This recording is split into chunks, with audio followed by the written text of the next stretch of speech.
I cannot use GIFs anymore. Recording is on. Thank you so much for coming. And today we would love to discuss the topic of organization. We were talking already a couple of times about DAOs, and then some inspiration also came from nature, from mushrooms, how they are growing, and and we wanted to connect it somehow to figure out how this organic growth should look like of an organization or maybe sort of community in a natural way. So it reminds me also of this saying that all is one, like, and one is all, because somehow it starts somewhere. There is this seed, and then it's growing. So there is kind of hierarchy built there. However, everything is connected somehow through this whole network. I'm now imagining this fungi growing underground somewhere. So tell me, guys, what you think about this decentralized organizations, or also naturally the best solution for organizations to grow? But you're thinking, like, asking, like, in general, or specifically what we would enjoy? What you feel like. We always go with the flow. Yeah, go with the flow, whatever comes to your mind when we talk about some organization, some community that is organically growing. Okay, but like in general, like, what's the thing that comes to our head? Sorry. Just making sure. Yes, I'm not having any particular project in mind. But no VC funding. Before we start, I want to introduce a friend of mine. She's joined today. Her name is Pusha, and she's the one with whom I'm doing that women empowerment venture. So she's the wholly solely 100% caretaker of each and every aspect of that women empowerment venture, and what she's doing is quite good and impressive. She has taken few women village who have who are illiterate and don't have anything to own. She combined them in her house and taught them handicrafts and other things, and so that they can make something up, and then they sell it in the market, and she gives all the profit to them. She has been honored by many government agencies in India of the philanthropy and good work she's doing. Oh, I'm so happy to meet you, and welcome to our meeting. And Gary, welcome too. Thank you, everyone. Thank you. It's so good to be a part of this group. Thank you, Tushar, for introducing me. Hey, Gary. What's up, man? Hey, finally getting back to civilization somewhat. Nice.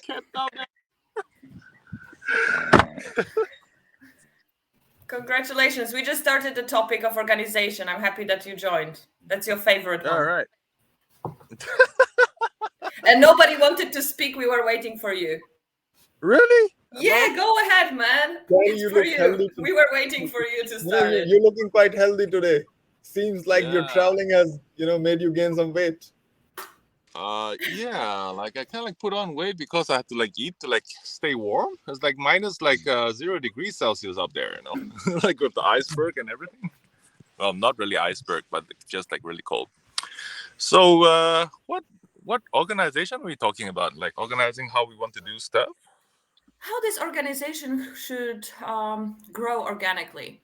Remember, we were talking last time about fungi, mushrooms, how they are growing, and kind of finding maybe that's the thing about how this organization also should look like. How we are all maybe connected. We are also sort of organization, maybe in some way, and yeah, how we should grow it organically.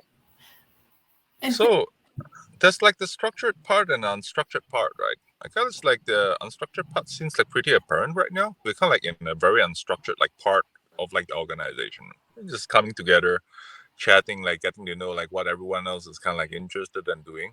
I think that's the first part, because if no one actually knows what anyone else is interested in, then there's really no way to kind of come to a common point, isn't it? And then what I've observed over the past like few months is that as like conversation continues, like some themes like start emerging, right? It's not as though like some person like direct, okay, this is the theme now. It just like starts manifesting within like the network, and then like the themes like if it catches like traction and like more and more people starts talking about it, it becomes more and more structured, isn't it? And then like out of this like it once becomes like more concrete, and then some mission gets defined, like what happened in agri-hood or energy-hood, or even like the eco the 21. Gary, you're cutting. I'm losing you. Yes.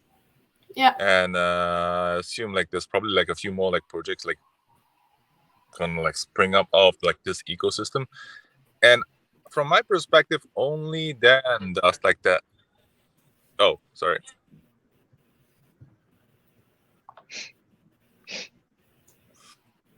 Maybe you can try without video. Actually, maybe then. Only then, once like the mission starts getting defined, does the structured portion of the organization like starts like forming, isn't it? That's like at least how I'm like seeing it. So what are some themes that are coming up, do you guys think?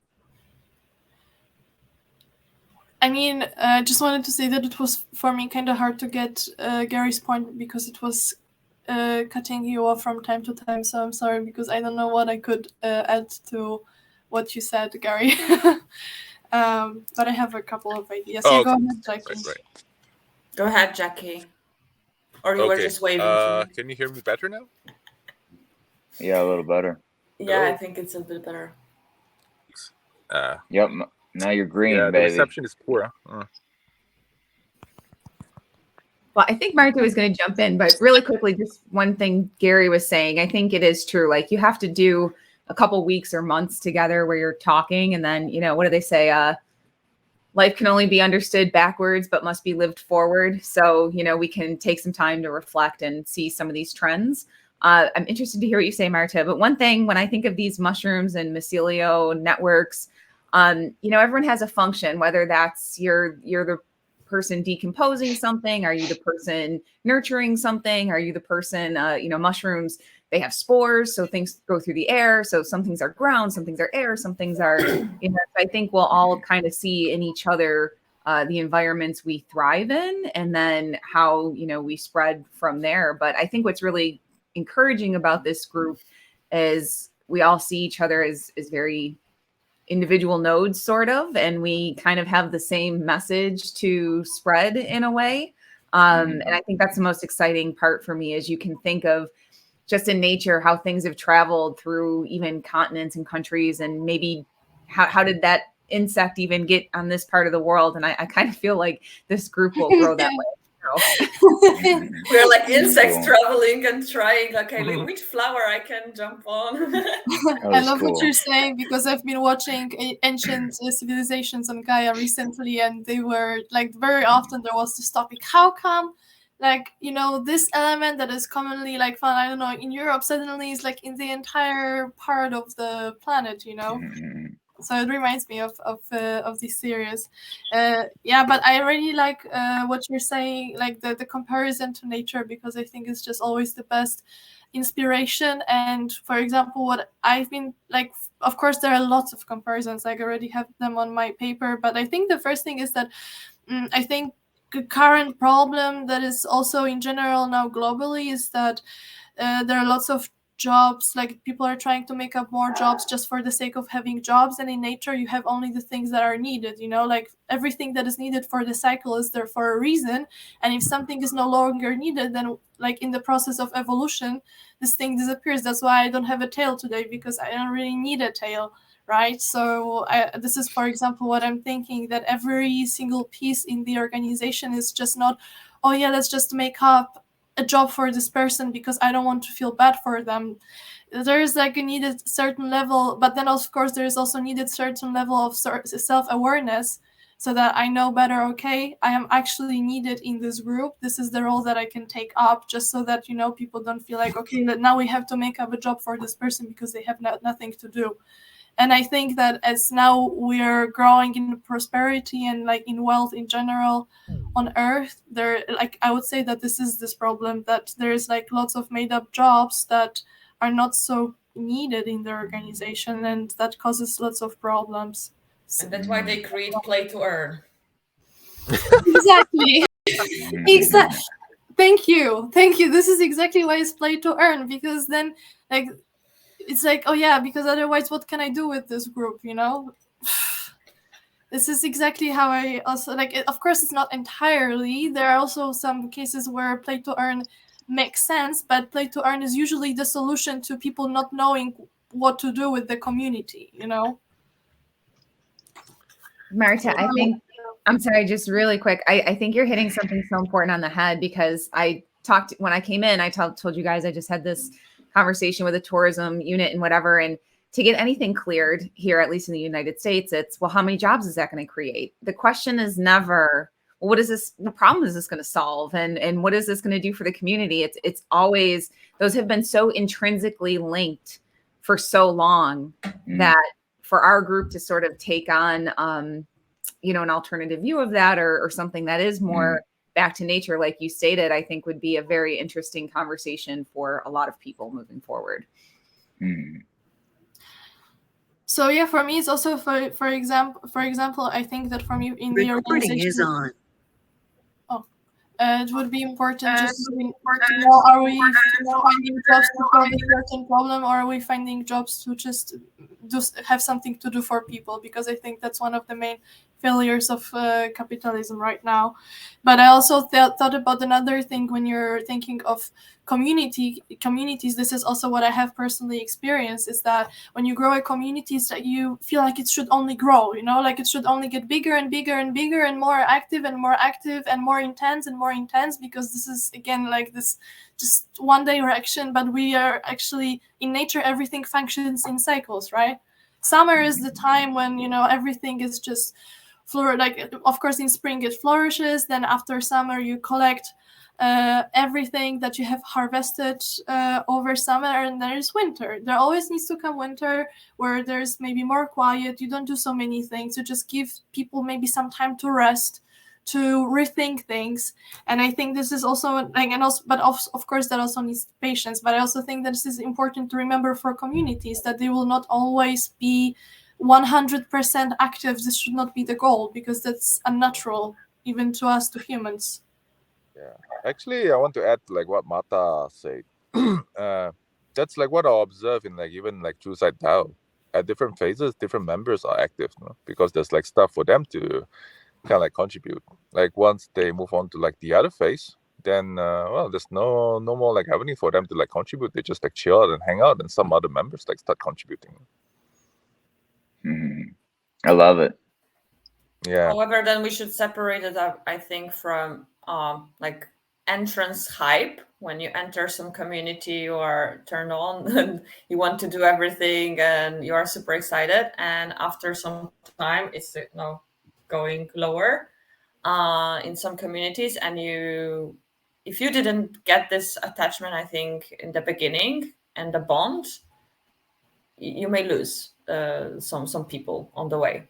Because the longer it takes, I mean, not everyone wants to also dedicate some time to really make relations with others. Maybe don't have time because we are occupied, let's say, constantly. We are bombarded with all the different information communities, projects, and kind of not.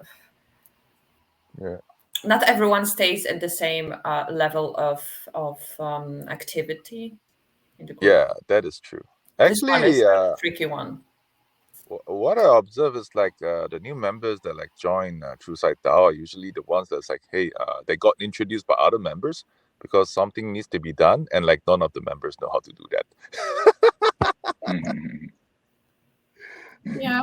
but then it makes sense for them to like be a part of this ecosystem, because they have like at least like they kind of know how to position themselves, right? Because there's like a certain solution for them. Because also what Aga was telling me, it was again like, you know, like evolution, like somebody joins, some people stay because they kind of, I don't know, even energetically or like theme wise, knowledge wise, they kind of see, okay, this is how I bring the puzzle, you know, to the group. And some people will just, because they don't resonate, it's just natural that they will just move on to something that fits them more. So this is exactly this element of evolution of the community that I mentioned already. Yeah, that's true as well.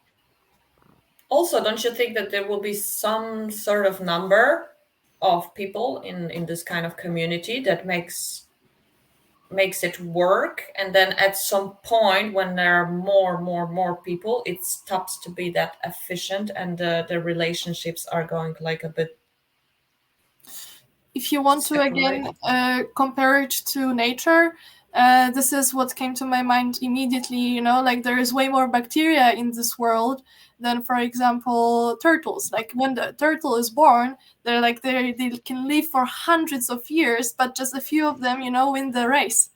But then if you think of bacteria, it's like, okay, they don't really maybe have anything specific about them, but there's like plenty of them and just more and more and more. But then like it's just, you know, way more massive. But then they like bacteria cannot do as much, let's say, as a turtle could do, right? Especially throughout this very long life. So maybe this could be also helpful to divide what kind of community do you want to have for like a very simple task, you know, then people can maybe just come in and out. But for example, for the group that we have here where people brainstorm, they come with certain knowledge, certain experience, as also like kind of like quite specific profile, because they need to be interested in specific things. Then I think for this group it would be hard, at least at the very start, to grow huge.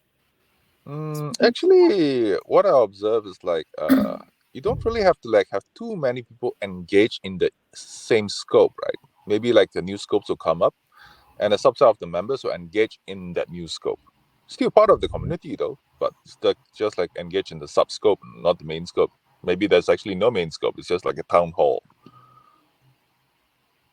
Yeah, but then it also makes sense because it's also like a food chain, right? Here, because each person has like a slightly different role. But for example, the food chain that you have now is not the same food chain that you had like thousands or maybe like millions of years ago. More complex, I would say. Yeah, like even like what I observe now, the members that are active in agrihood, talking about like our food production. The combination of like the members that's there in Ecoverse, I would say like very very different. No, the members like in there are like really like interested in like something else, and then Energy Hood is like I think we're like still like trying to figure out like what the mission of Energy Hood is. I think we are just gathering the resources, like research there. And I mean, I propose this because just to gather more information about how to potentially make something so sustainable. And maybe you had different expectations towards this group, that we will have some sort of project fast there, and maybe that's also another thing, like if we have some sort of expectations from the group to do, or we are just going with the flow. I see. Or prepare, you know, then we have a bit different approach. Like as I kind of like saw all the stuff that you shared in that group, my sense is like there's like the whole problem of energy storage and energy creation. That's probably gonna like start surfacing as themes within that group. You know, it's like generally like that's like the general direction I'm seeing it slowly head towards. Yeah, of course. Neil? Yeah. So I'm really thrilled to hear that Yolanda and Marta got together in Spain. You know, that's like, so look how happy you guys are. I'm happy to just, I mean, I want to know more. And I also heard that Gary might be getting together with Sarah sometime soon, and that is cool. So as humans, we have, it's like this space, right? And we inject it with meaning. And I think a community has more meaning when our hearts are in the same space. And right now we have our hearts in the same space, which I love. And when we get together in person, it's almost like a stronger potency that exists. And so it seems that, like, for me, like the agrahood and the WhatsApp chats, and now I've been fasting all kinds of things, food, phones, dopamine, like all kinds of stuff. And so for me, like a phone is more like, hey, I'll meet you on Thursday at 6, and all the rest of that stuff starts to become sort of noisy compared to my now, because my now has the most meaning in it. So it seems like in the community, I'm just offering that there's some sort of like physical aspect maybe that we would want to consider. I'm so happy you bring it up, because that's something I wanted to achieve, actually, that we don't text so much each other, because it's like, if you constantly get your messages, you're distracted from your own life. And I respect everyone's life. I want them to really be there in their places. And then we have this, even 2 times a week now, when we actually meet, we talk, and that's the most beautiful part, because we, as you said, like we have this energy together here. There's more potency to it.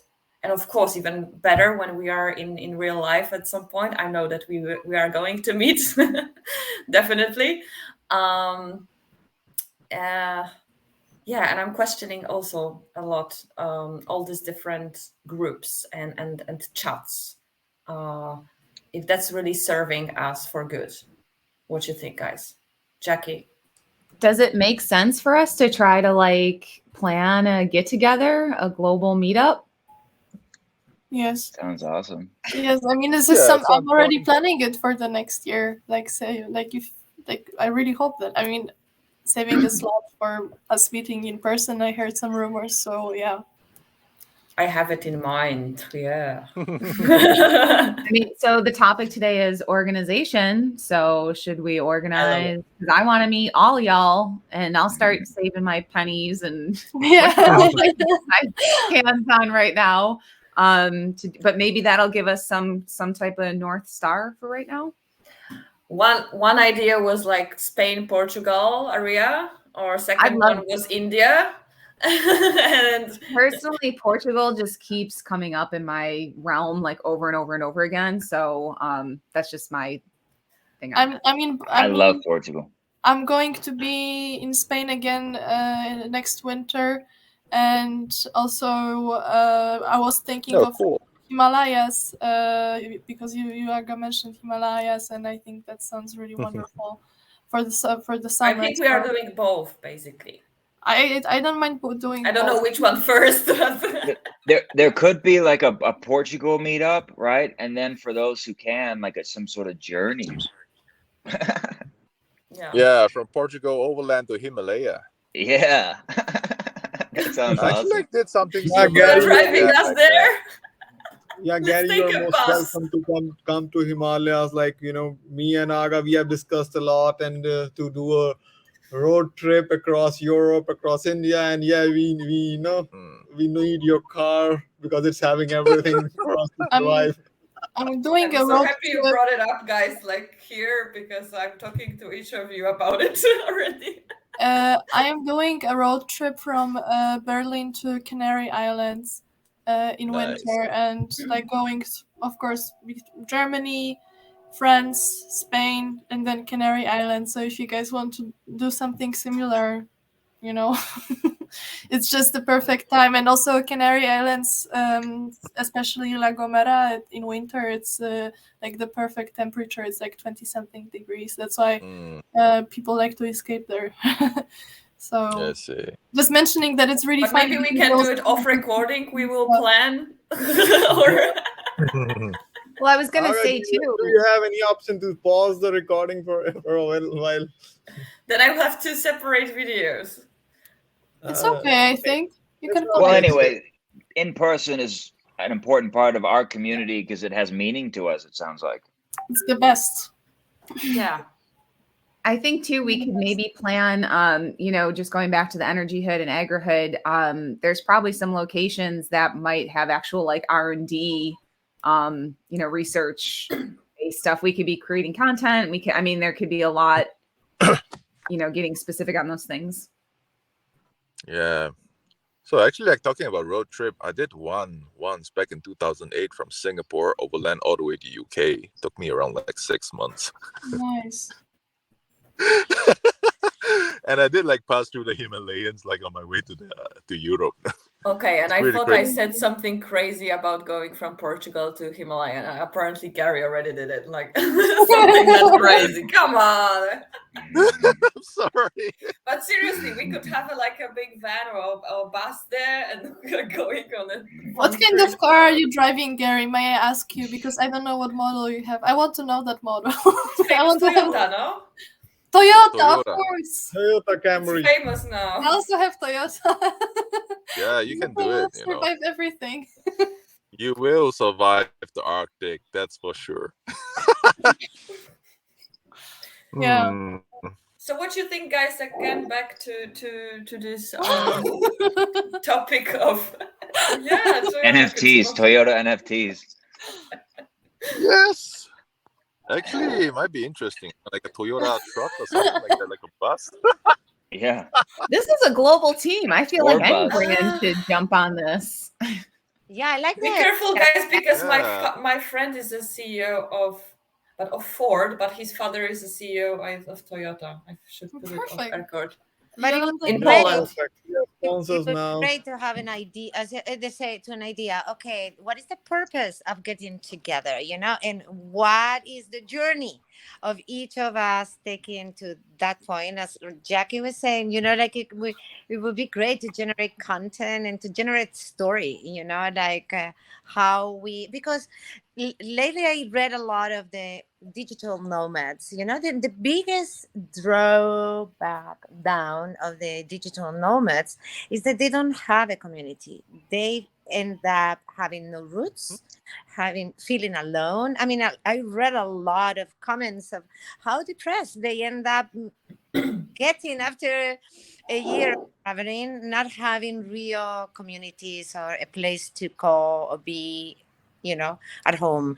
So I think it would be great, Should because we it's have a it? completely different twist of what we are, and it would be great to what we discover on our journey to meet each other at a point. Could be a good, I don't know, a script for a movie. Who knows? I have two 100%. questions then. Should we have really roots because it's sort of attachment to something? And then second one, like purpose again, like should we also not disattach from expectations? What exactly has to be the outcome and just enjoy this journey? And maybe share whatever we are doing on the way, but should there be this attachment?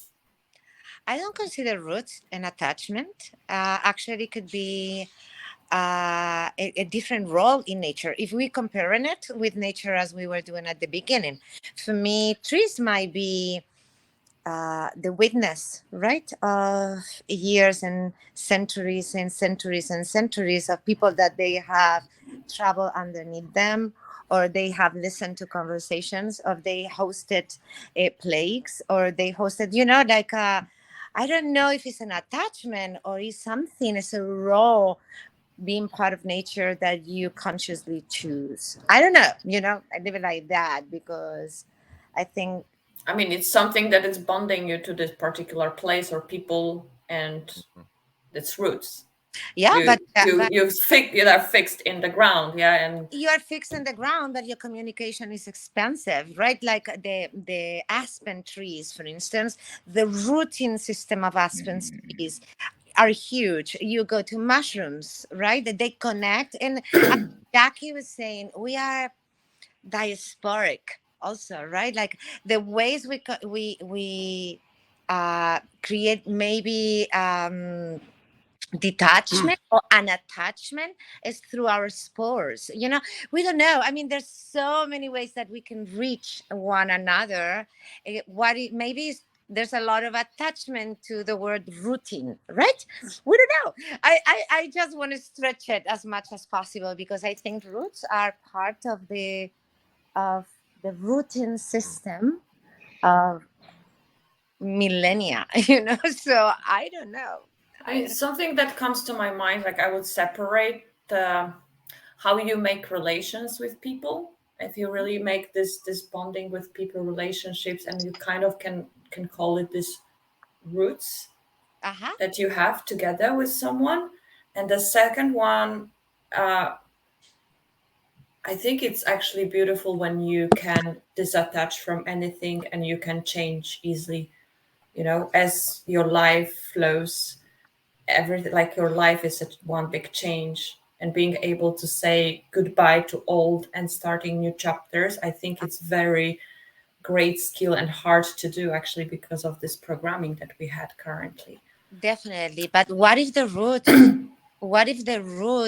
is only, if we are just creating an analogy, right? What if the roots is only a part of who we are? I'm interested in It is, yeah. diasporic, like I can travel through spores, right? That's what I am, traveling through spores. So then I am not attached, but there is something that is connected to the whole. I'm just making this as I talk, right? No, it's for this, so we exchange these different perspectives, what we have here in mind. Jackie, I saw that you wanted to share something too. Yeah, so I think just drawing on inspiration again from agrihood and energyhood and what we're doing here. I don't know that this is the total intention, but certainly for things I'm doing, regardless, I definitely want to be involved in like sourcing, hardware acquisition, like how we actually run these networks, nodes, all that kind of stuff.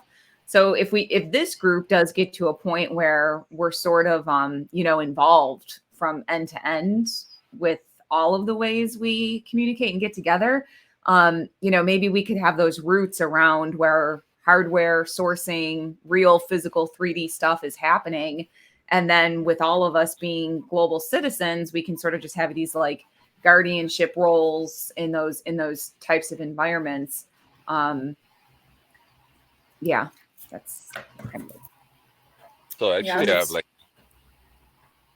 2 points to add. One to like what Yolanda said, and one to what Jackie said. Right, Yolanda. Well, I've kind of like been moving around for the past few years, and what I'm starting to see, at least in my own like life, is that there are some places where I go to for specific seasons. So yeah, even though I'm not like there like all year round, like for example, like say California high desert or Singapore or Bay Area or like upstate New York, I see it more like a hub. It's like, okay, this time of the year I'll check into that place. There's a whole bunch of people I already know over there. I'm back like during the season, so we catch up, exchange some ideas, like chat, hang out, and then like once the season is over, I move out. And Alaska is like starting to feel like that as well. It's probably like one of those like hubs that can like check into like periodically. And then like what Jackie said, yeah, that's kind of like what I observe evolving, right? In terms of like hardware, at some point probably we'll like start maintaining our own miners. Like if we're like running our own network, we'll like be maintaining our own miners. And I would say like, okay, that's like probably like the 3D like phase of it, right? Or even like if like the whole food production thing takes off and like the whole distribution thing starts happening, then start becoming like an end-to-end like thing, like its own like sufficient like infrastructure and ecosystem. And Gary, to your point, I know that can be intimidating to think about, sourcing. And obviously this is a long-term, thing. But just from like my background and what I like to do, I love producing. I love production. I love production. So, that would be something that like, if that's just always kind of in the background and we know and like as we journey, like maybe it doesn't have to be something like in VC land where, you know, we've got the 3-year projections and ROIs and stuff. Like, I mean, that's all useful and great. And Gary, I know you love that stuff. But, you know, maybe this could be more fluid where we're all just participating and sharing and interacting and, you know, trusting it's all going to come together as it does. Actually, I love that. I love what you just said, Jackie. Yeah, what I observe right now, like it's like the sourcing and the destination. There's like a few trade routes that's like slowly like manifesting right now, like out of Africa, like Nigeria, Ethiopia, Kenya, Tanzania. Like the sources are there already. You know, they kind of like the list all came in like over the past week, and then like China's side, like Singapore side, and I would say like Europe side. There's some like inbound destinations that's like being arranged right now. So like once like the MVP is kind of like up, then like, well, we kind of like start opening it to more people to come in, because right now like those like folks, they are like new to the network, so they kind of like shy. So we kind of like, okay, I'll give you your space first. Don't want to kind of like overwhelm like them on day one with like, okay, wow, there's actually like so many people. Yeah. Gary, I have a quick question for you. Mhm. It was interesting when I was, you weren't here when I was talking about it, but there's like a project I might be involved in, this huge pavilion in Niagara Falls, New York.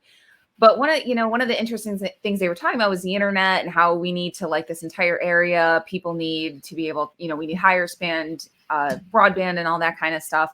And I know all of these things, I mean, just generating electricity causes more heat in the air. I mean, it just seems, and I know you've been to Davos and that kind of things. Like, is this something that's being talked about at that level? Like how much heat and how much, like what electricity is that, the impact electricity is actually going to have on global warming and all of this stuff? Yeah, actually it is. No? It's like there's like a lot of talk about people kind of like reconnecting back to nature. Like that's like what the whole thing about the whole theme about the House of Balance is. No? It's like, okay, we're kind of like leaning way too much to one side. We're kind of like losing like touch with like with nature and like kind of getting disconnected. And it's time to come back. Yeah. And like surprisingly, you know, it's like ever like over the past like year, like all these like different groups are kind of like starting to like manifest, at least like in my immediate environment.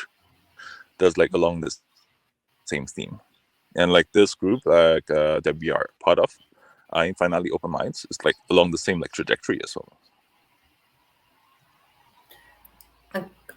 I have some thought about this organization, but coming back to it and reflecting about also what Yolanda said about these roots, maybe a bit too, and also about these mushrooms growing that they are not moving really. From organization point of view, it's good that people stay with the organization, correct? So we don't have to teach a new one to jump in, they have to adapt, etc. Also, like you take some part of the plant that is connected to others, and then you're replacing it with something else. It needs time to adapt to this ground, whatever. And therefore, but on the other side, we have this unique person who is on their own journey and in this life, which is all about experiencing, and all of us want to also experience as much as possible. When we realize it, like, why are we here, probably, and not being stuck only doing one job. So maybe like kind of solution there also from organization point of view is to make it easy for people to try different things within this organization, so they are not burned out by doing constantly the same job, but maybe, you know, shifting from, I don't know, copywriting to video editing or something else, and learning these new things, but within the same organization, which should be simply also easier because they know each other. Yes, and I'm probably as the organization grows, there are different teams, but they are actually also fluid, yeah, like flexible. One day we are a group of these people working on, I don't know, video, and the other one is working on some other thing, and then we are changing as we feel like. Also, like, we are jumping into this meetings, like sometimes there is this person, sometimes it's another one. It's like flexible, whatever, like, and it's always something great coming out of it. What you think, guys, about this this kind of approach. Yes, agree with you. There shouldn't need to have a discrete boundary between are you in the organization or not. It's like, well, you can like jump in and like out like so long as you can like feel like it. And then from the other perspective, a person shouldn't like to be just restricted to being involved in one organization, right? Yeah, of course. I mean, there are many Yeah, things that maybe you might be interested in. Yeah. This is yeah. something that I've been thinking about lately as well, because I'm a person that it's like I really like to say yes to a lot of things. And I noticed that in Web3, there is very often this conversation that, oh, yeah, there should be like, no limitations. Like everybody should be able to go wherever they want and so on. But then I don't think we also talk enough about, okay, then I just like, where is really the place where like I should be, because I understand that people should have the freedom of choice, but then I hear from so many of you that you're so overwhelmed because you want to participate in so many projects. So this is immediately what comes to my head is that everybody should be able to be in any project that they want, and that's amazing. And but then like for me, even when I try to be like kind of careful with the groups that I'm joining, it still becomes too much. And like for example, when I had like those 2 weeks for myself and I was thinking a lot, I have realized that actually limitation doesn't have to be my enemy, it can also be my very good friend. So I think also it's again about finding this balance. Balance. Yeah, I love this one. You Yeah, have to find it within which is your balance, and how this community or organization is taking of your time, and how much you're giving to it. it requires really a lot of time, like a lot of self-awareness, like really very like really gaining very high skills of self-awareness, which also takes time, but at the same time things move on very dynamically because you have so many people joining, creating new things, and it is amazing, but I don't think that it's entirely sustainable. And I think that's still the problem of this approach, It's solution for everything, self-awareness. And it's like Yes, but once it's people are also more self-aware, it's like solving every problem in this yeah, world. Like, but it's also not something so easy. of It course it's takes a not. lot I of mean, time and effort, and I don't think that it is also possible to reach the perfect level of self-awareness. first you need It's to also realize, then you need to like go deep and be self-aware, and then also like be able to face it and potentially change that. Yeah, it takes some time. Yeah. so So yeah, it's yeah, very please lots of go ahead. effort. Tushar, yeah, you were not speaking too much, please.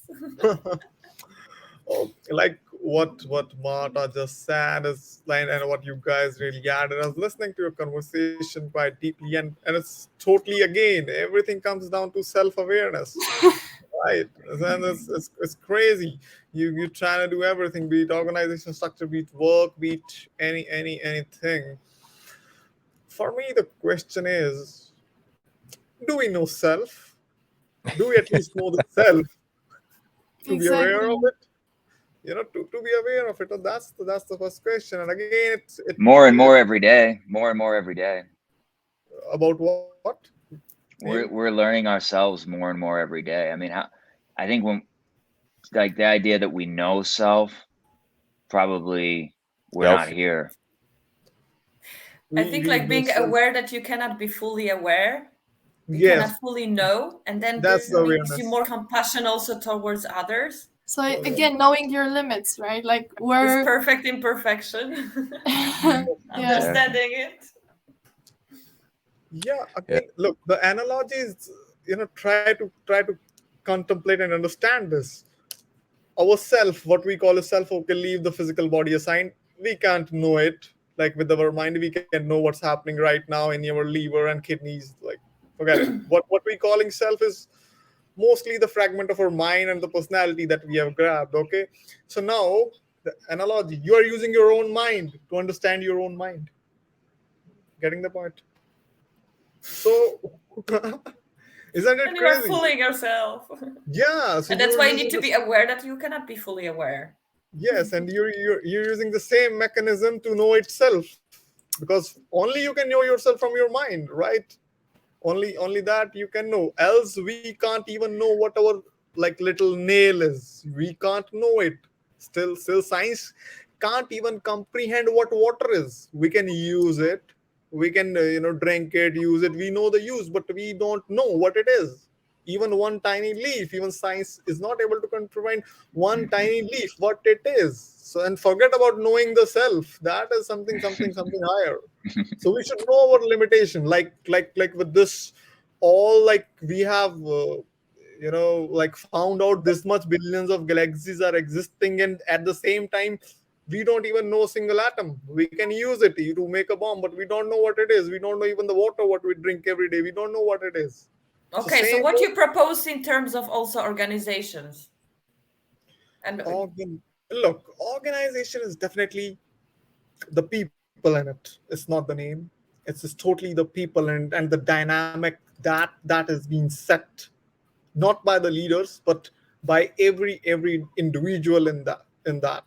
And like the goal of any organization, like all the persons that should be aligned with the goal, with the purpose, and then they should know what their purpose is, what their role is in that organization. Once everybody is clear about their roles and they are working to an optimum level to achieve whatever they have been given, then the organization, like it's everybody is coming together to achieve that common goal, and then it's like we are working to our fullest. so it comes back to this, self-awareness of each particular person And the in this group dynamic. organization. Yes, and the Yeah, group of course, dynamic. energy between them. Yes, and the group I dynamic, was like yeah, please. I was also thinking it like full decentralization. Let's say everybody's equal in this space in True, universe. true. It's like everyone is on the same level of, or actually there is a sort of hierarchy. This sort of So there hierarchy. is sort of middle ground. There are beings that are on higher dimensions, let's say, and why they are higher. We are all one, but in the same time, we, through knowing more, they are higher than us. You're talking about human beings or some other beings, Other which are beings, I mean, other human. beings. Okay. Okay. Well, So so I think there's also in human beings, right? I mean, there's a fact. It's a fact that there's a stage of development in the being. Yeah, right. I think I believe in healthy hierarchies, right? That there are holons, right? Like I don't know, we're coming from electrons, protons, that they get together, they become an atom, right? That atom got together with other atoms and create a molecule.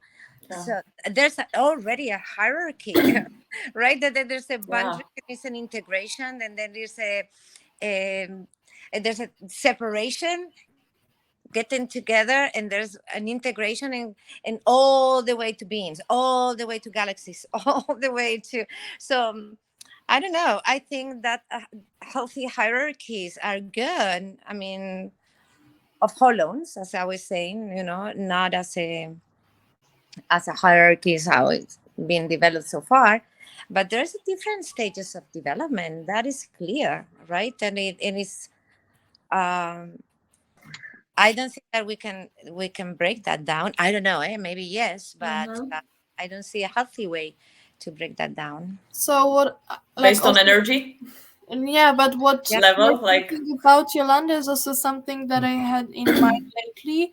Is that basically, like for me, this is such a paradox that people choose the law for the people within themselves on the earth, because of course like the laws that we really have to obey are the universe laws. Yeah, so like when you look at the hierarchy, the universe laws are basically above us, so there's like no way for us to omit them. And so this is what I'm again thinking, is that again, just like as for me, it's kind of like a paradox, people creating laws for themselves, kind of like developing these rules, and also like maybe this hierarchy within ourselves is kind of for me crazy, because I also think that maybe in our like there's just something higher than that, has more information, that has like the wisdom, that would be able to No. kind of indicate what the hierarchy could be in the organization, because for like this is the kind of paradox, you know, like it's easier for us to say, for example, to kids, like I don't know, kids, like, you know, what the hierarchy can be in their game. Your sister knows more, she has more experience, so she can be the one that is responsible for you when you go to the forest or something like this.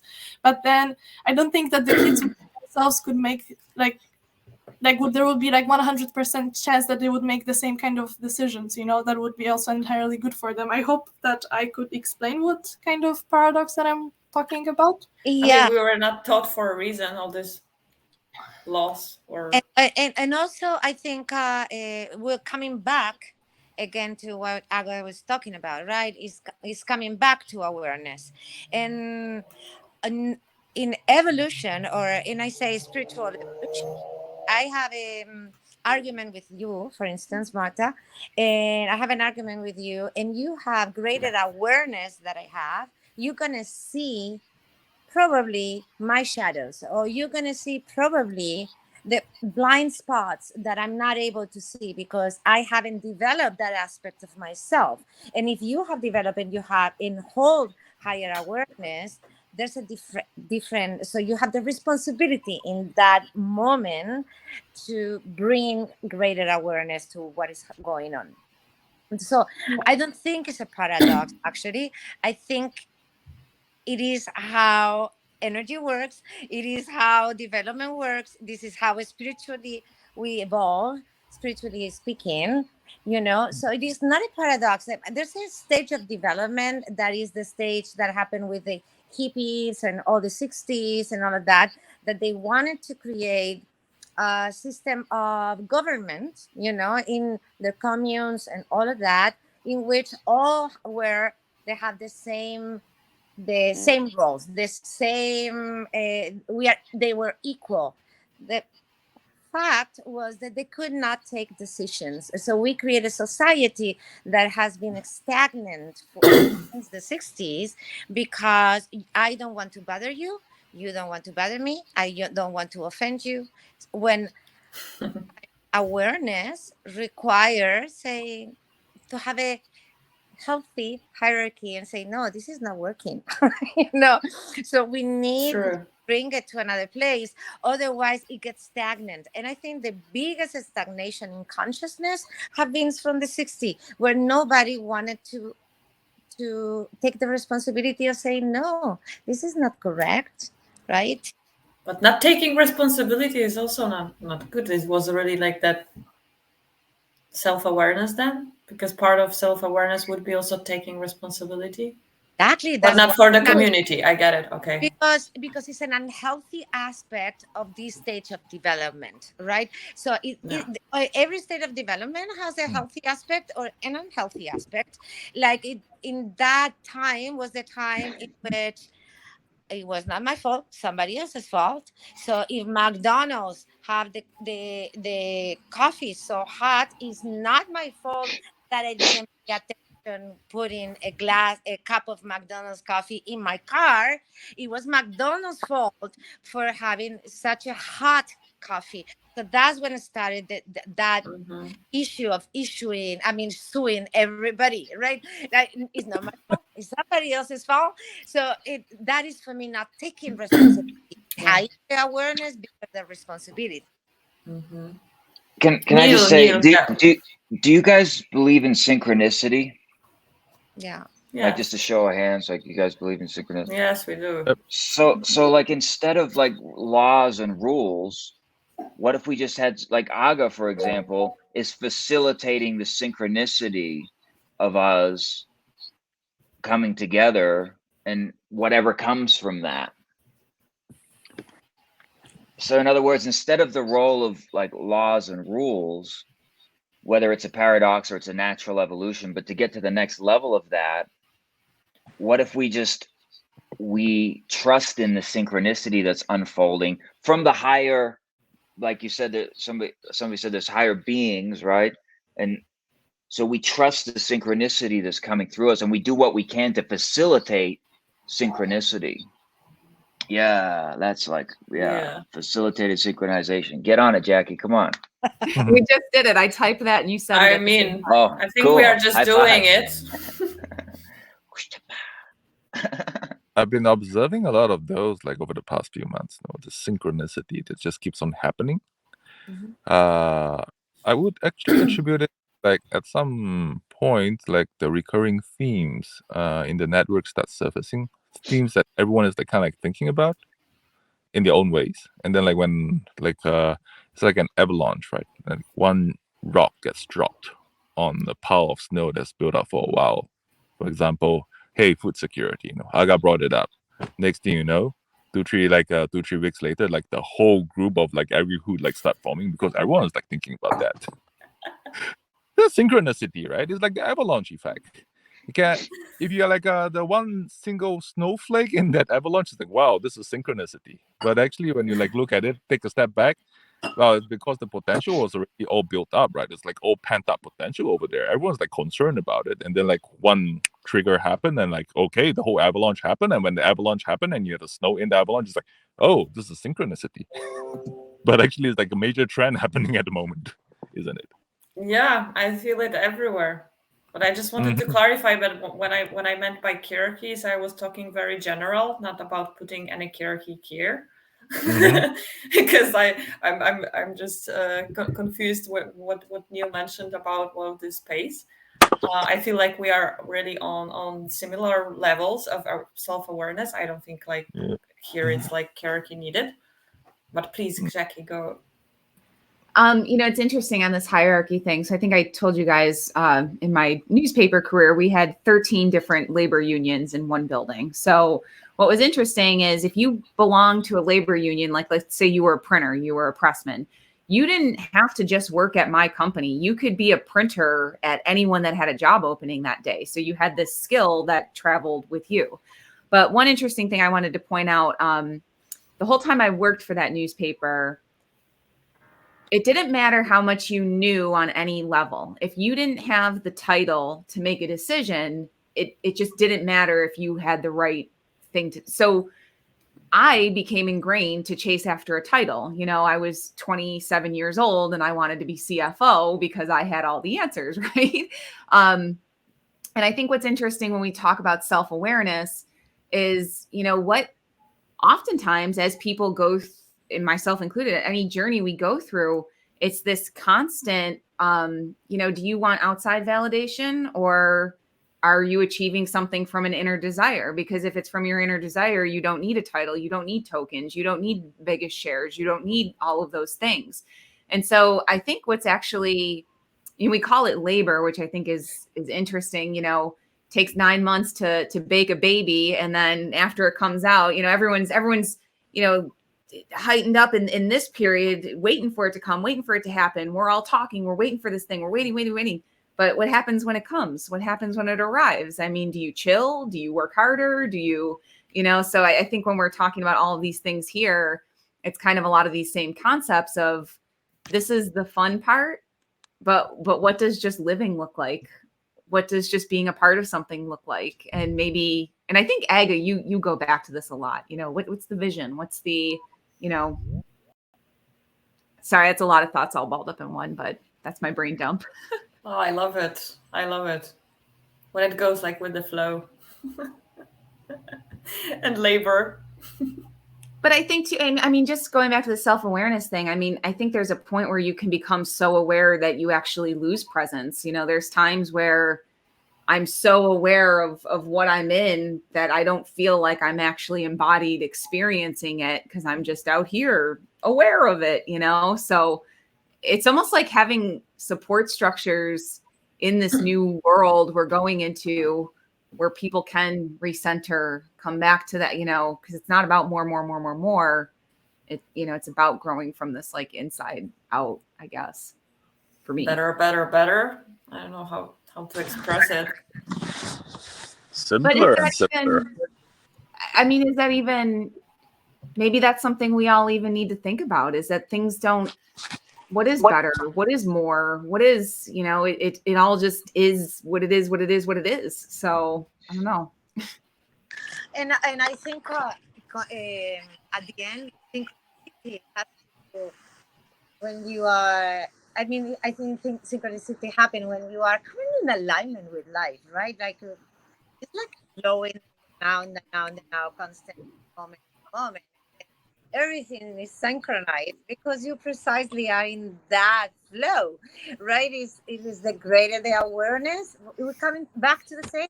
And awareness, in as Jackie was saying, it doesn't have to be a task. It doesn't have a place to reach. It is just what it is. And I think putting that aspect of doing the awareness, or we have to be present, this is another layer that separates us from awareness at the same time. Even more, I think we put it sometimes a coat of seriousness that is part of the same pattern that keep us stuck, right? I think we need more laughter, and we need to having much more fun of what we're doing, and that, that's important. We put too much seriousness, is we are just being wrapped same pattern that remind us that we have to be there. I don't know if I make a lot of sense, but for me, that is lately. That is one of the conversations, Neil, that I had with Marta when she was here. Like sometimes uh, it is like we don't have to work so much in the past. We don't have to work so much in things. Like what if we just leave and see what happens? Play. I think what I'm hearing you say is play. And I've been thinking of that recently too. The more playful I'm getting with live, the more life is playing with me, More synchronicity. It also reminds me of our conversation, Tushar, yesterday. Like, oh, I think I got another test. Okay, why is this kind of like situation coming to me again and again?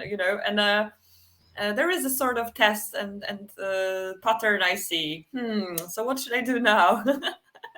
Yeah, it's it's treating it like a game. It's like digesting all of it, what's happening, because maybe I didn't realize previously something and now it's coming back.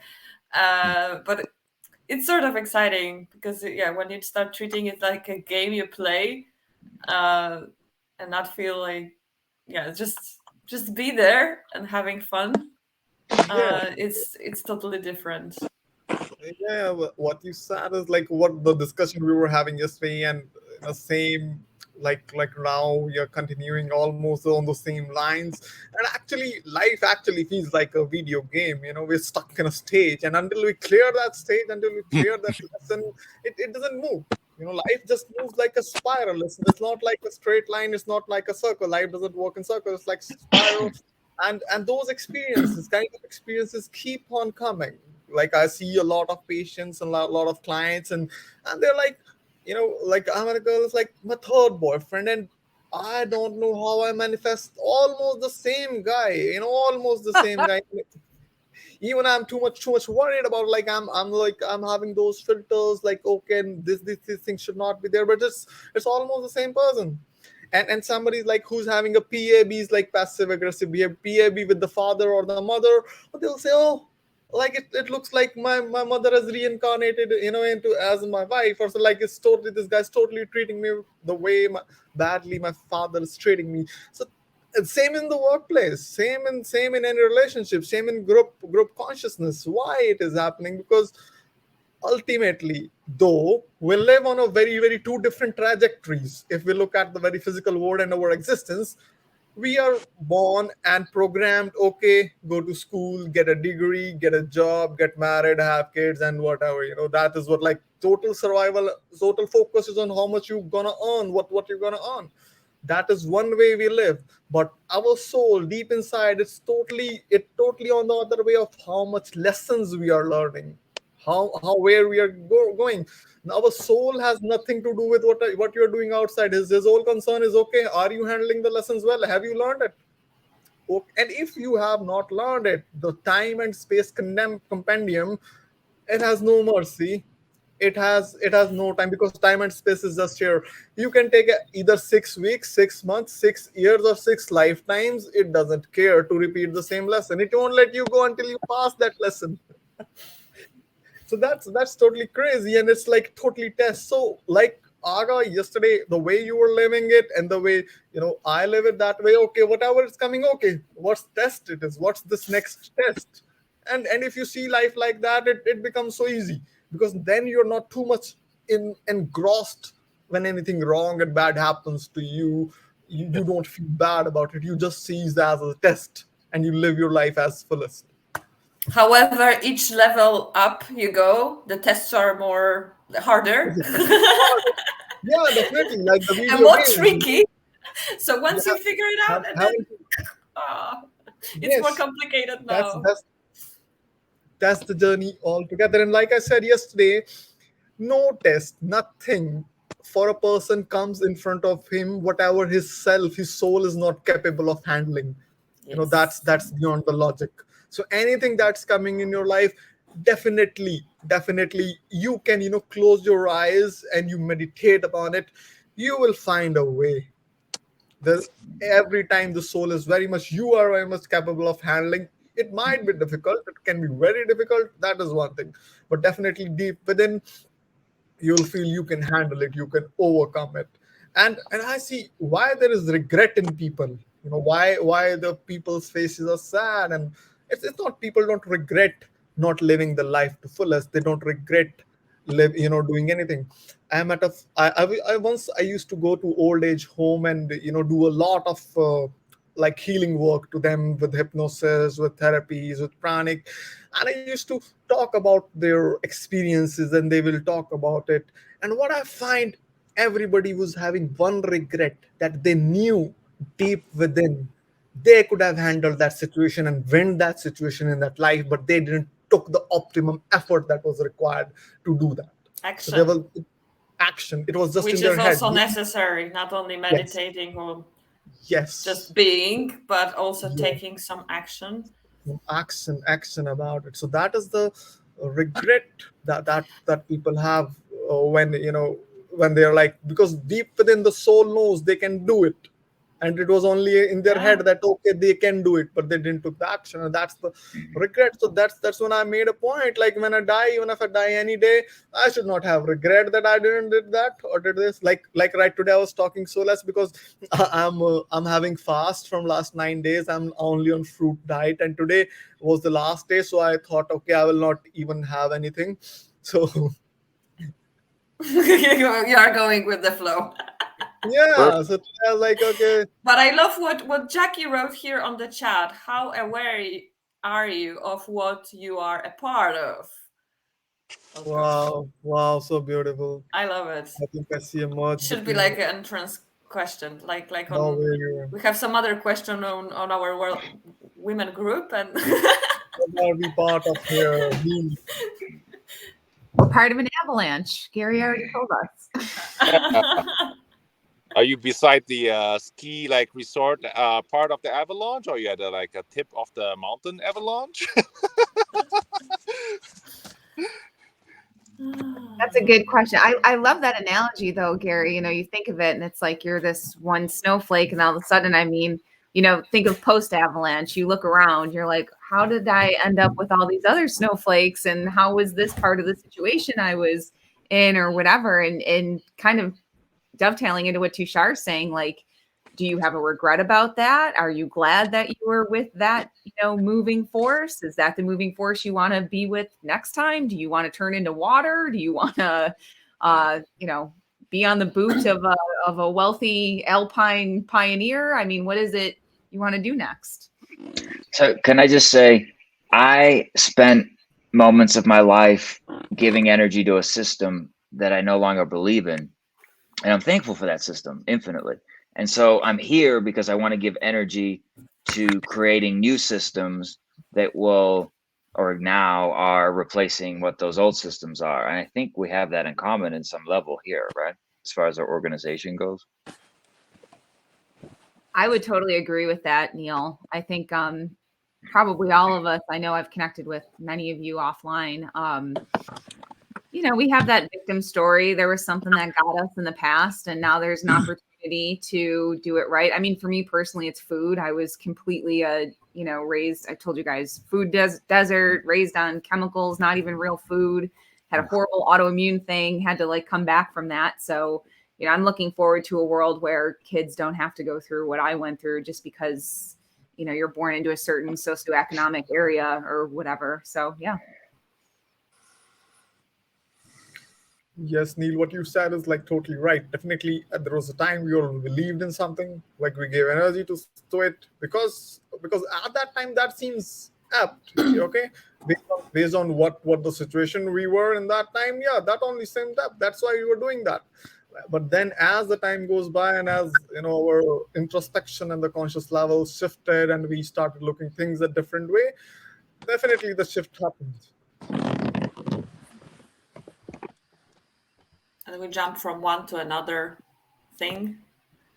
And we should also, I think, always consider that we might be in another illusion of something we believe in, that we don't know everything for sure. And then you go into another one. I'm sure that this is one, I realized something, and you still should keep your heart open. Maybe it's not the final truth. You're going to figure it out in the next level, let's say.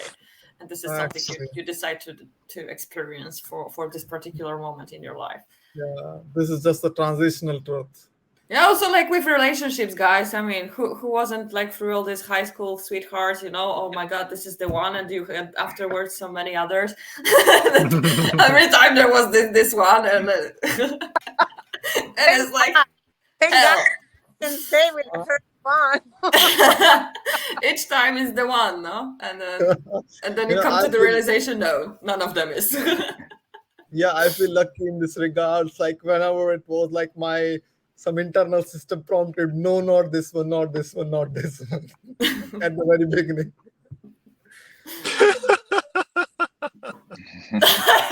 Gary, what about you? You laughed like that. Who are you? Actually, my feeling most of the time is seems like anyone can be the one, Yeah. And then after a while, I just don't take the whole notion of the one too seriously. Yeah, and I believe that potentially anybody can be the one. We are all one, but isn't it there again a matter of our awareness, in the group too? What level of awareness we both have, and if it's similar, then we resonate and we can really create this synergy and grow together. If not, then one person has to adjust to another. One is lowering, one is going a bit higher with vibration, maybe, but it's a bit compromised there, or not actually resonating well. Actually, the way I would see it, in the previous few relationships, every single person is different. It's when I'm with one person, the thought processes, the general patterns, the topics, the activities we do will be quite different from when I'm kind of with someone else. So from my perspective, it's okay, all right, that chapter is over, and then the next chapter opens up. It's okay, wow, totally different terrain. That's interesting, It's exploration. I mean, some people have patterns. Some people try different things, different experiences. Yeah, I also feel like each one is a bit different. Mm-hmm. Very true. I love that we're bringing love into this conversation, actually, because, just going back to what we were saying, I think all of us also, when we came out of that situation that Tushar explained, that we believe something, gave energy to it. Then there's this whole, you're mad about it. Then you make peace with it. There's this whole process. But to actually get to a point where you say, okay, I understand that no one's going to give this to me. If this is what I want, I have to go get the people, be friendly, do all the things, whatever. And it has to be out of love, because, I wouldn't want this for so many other generations of people after me. Why not just go do it for myself? I could go on to survive on my own, move to a cabin in the woods, get by.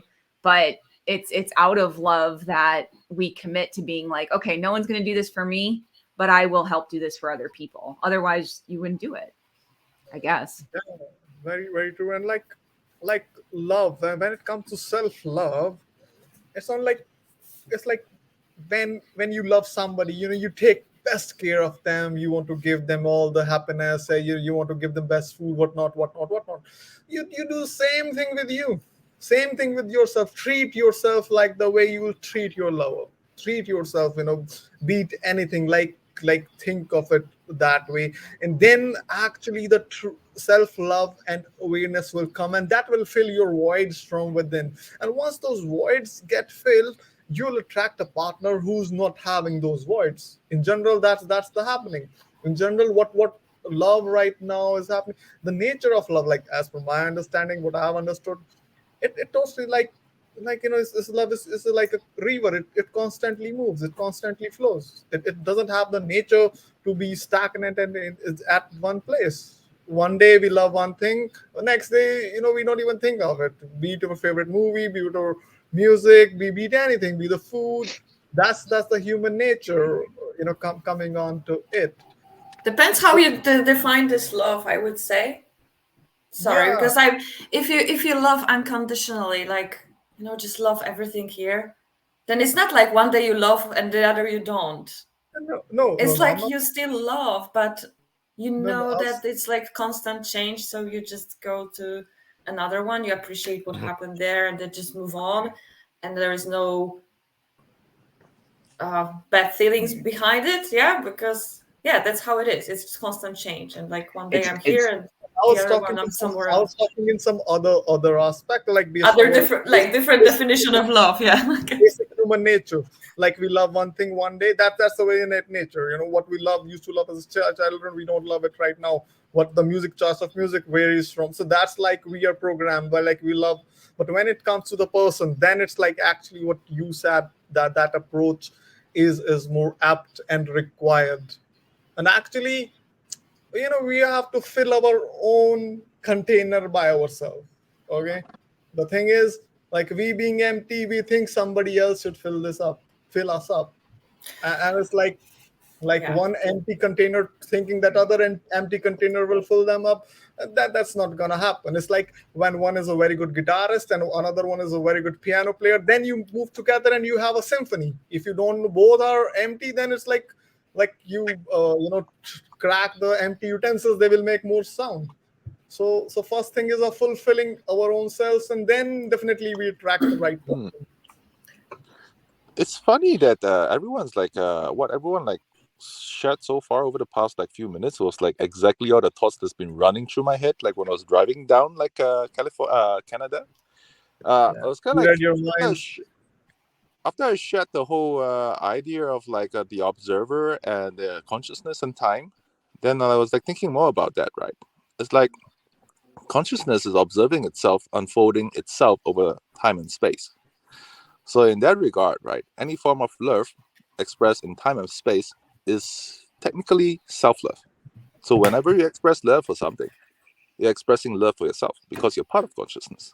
Yeah. Yeah. So there's no divide. No, everything's like just one. That's why I think our purpose But is to be loving awareness. Yes. Very Ram Dass. Loving awareness. That is Ram Dass, right? Yes.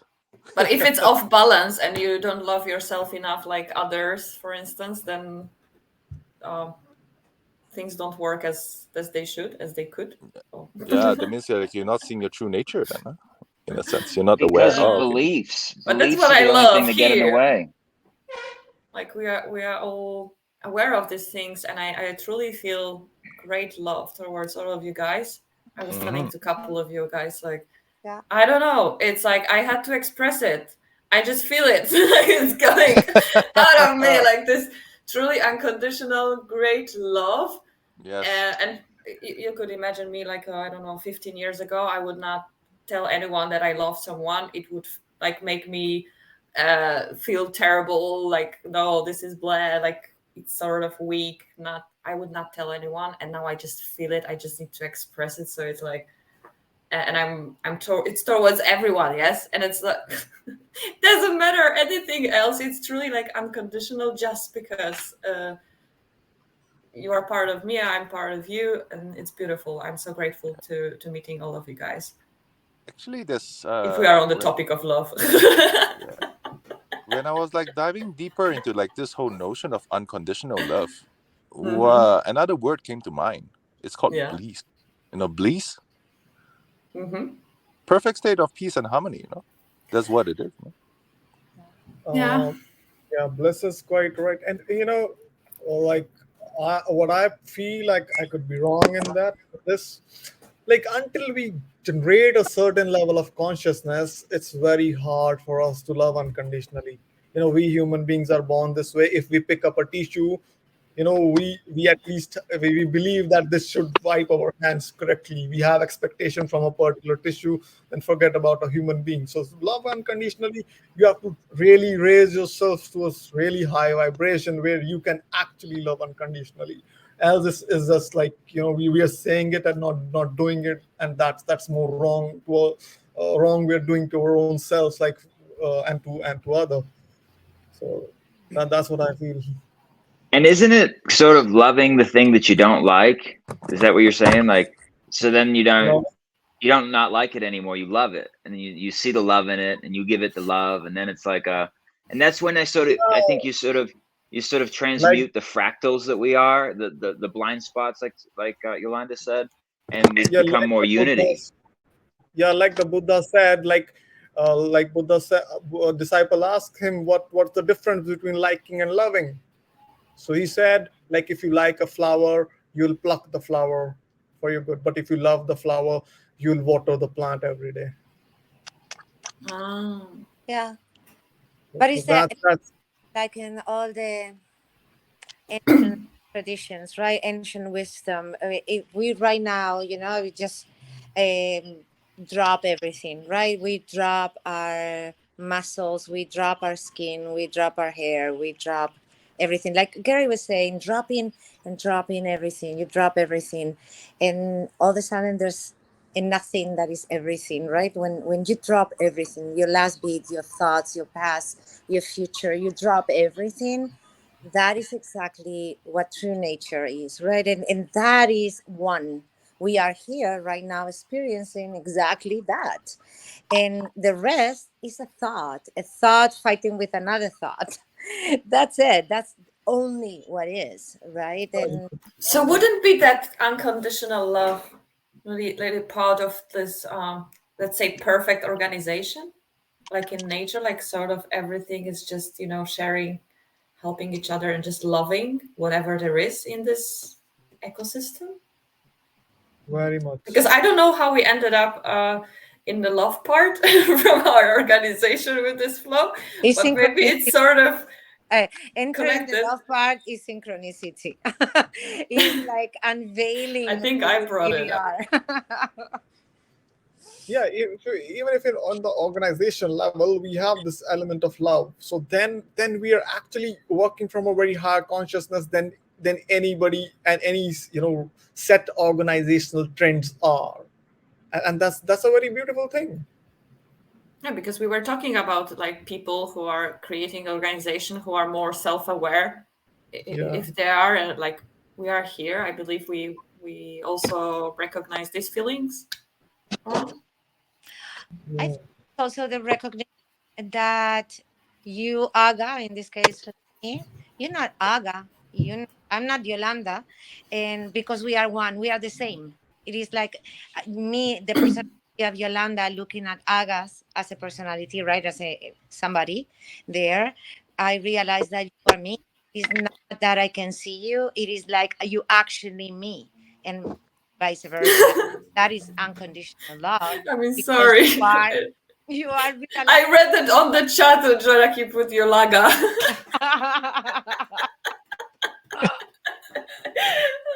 Man, But that when was you said funny. that I'm not myself, you are not Yolanda, then I was thinking, are you coming again to that point where, in previous lives, we were just sitting there around some, fire and doing all the shamanism or whatever?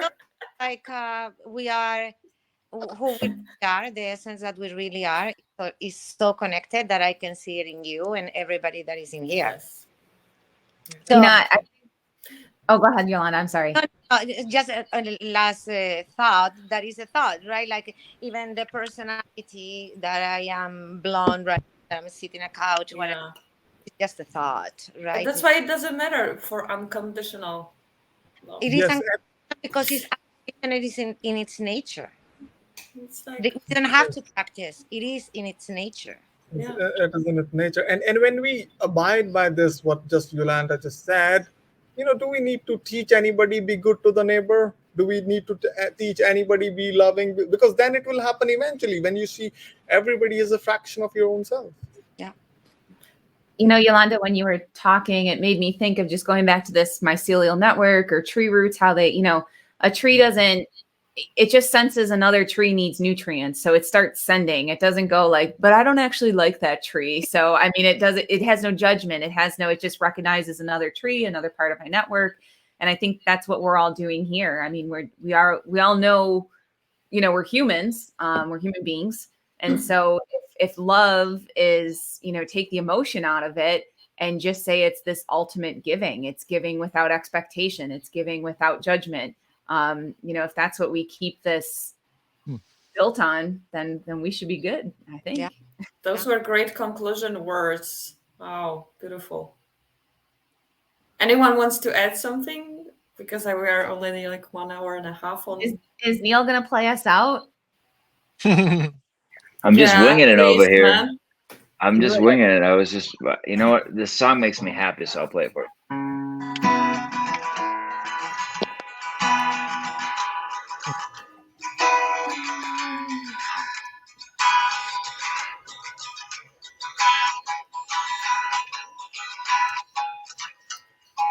Who's singing?